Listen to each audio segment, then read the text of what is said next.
Hello and welcome. As you have seen in my previous videos, I have been discussing the sexually immoral teachings of the Quran and Muhammad. In this video, I will be continuing that topic. Please note I will not be attacking Muhammad or Muslims.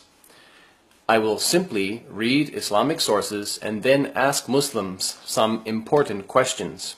So let's begin. Let us turn to the Quran, chapter 66, verse 1. It says, quote, يا أيها النبي لما تحرم ما أحل الله لك تبتغي مرضات أزواجك والله غفور رحيم.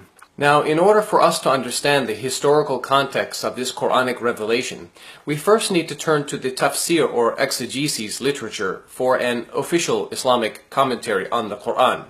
When we do that, we find something very disturbing.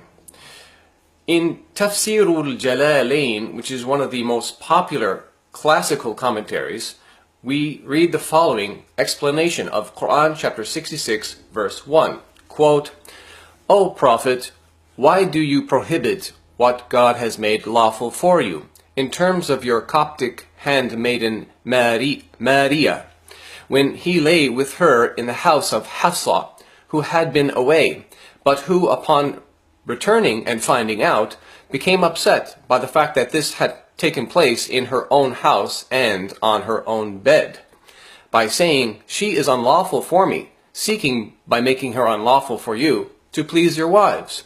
And God is forgiving, merciful, having forgiven you this prohibition. Now we are starting to understand what the Quran is actually saying in chapter 66 verse 1. Muhammad's wife Hafصة caught him in her house and on her own bed having sex with another woman. Muhammad was not married to this woman, she was only his female slave. Her name was Mariة or Mary, and she was originally a Coptic Christian from Egypt. As you would expect, when Muhammad's wife Hafصة came home and found out about the sex, she became very upset, and Muhammad found himself under pressure. So he promised to stop having sex with the female slave. And when we continue reading the tafsir for just 2 verses later in ayah number 3, we notice that Muhammad was seeking to avoid further embarrassment because he told his wife, do not reveal it. Now, if you're a Muslim or if you're considering converting to Islam, you might be questioning the validity of this embarrassing story in the tafsir. You might be saying to yourself, this can't be true because Muhammad was a holy man, a true prophet of God, while this story describes a man who disrespects his wife and is unable to control his wild sexual passions. Basically, it's a story where Muhammad's wife catches him having sex with a slave. So, how does Muhammad get out of this dilemma? Well, he conveniently claims to receive a revelation from God, Quran chapter 66 verse 1, which effectively silences his protesting wives and makes permissible for him sex with a female slave.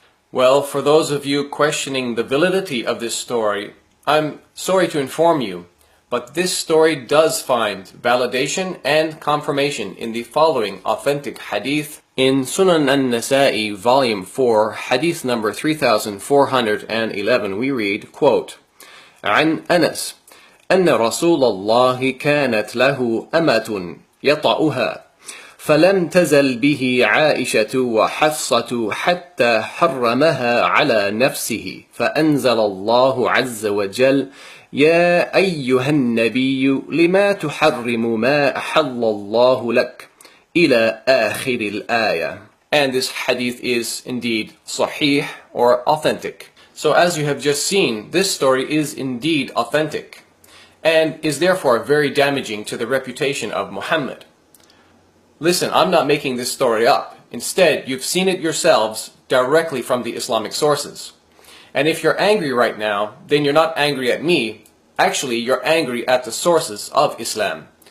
And in fact, if Islam didn't teach these things, I wouldn't even be making these videos. And think about it. To add insult to injury, just read Quran chapter 66 verses 3 to 5.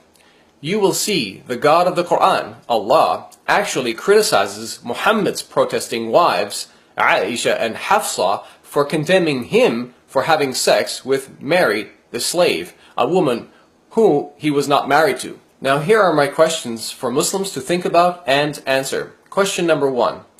Why didn't Muhammad just wait for his wife Hafصة to come home and fulfill his sexual desires with her, rather than having sex with a female slave in the temporary absence of Hafصة? Question number 2. To add insult to injury, Muhammad performed that sexual act in the house of Hafصة and on her bed. Do you think Muhammad acted sensitively and respectfully to Hafصة? In fact, if you really want to understand how Hafصة felt when she came home and found out what Muhammad did, you can read about her reaction in the History of At-Tabari, Volume 9, page 131. In the bottom footnote, it says about Hafصة, quote, "One day, when she returned from her father's house, she found the Messenger of God, meaning Muhammad, with Mariah in her house and burst into hysterical behavior." Question number 3.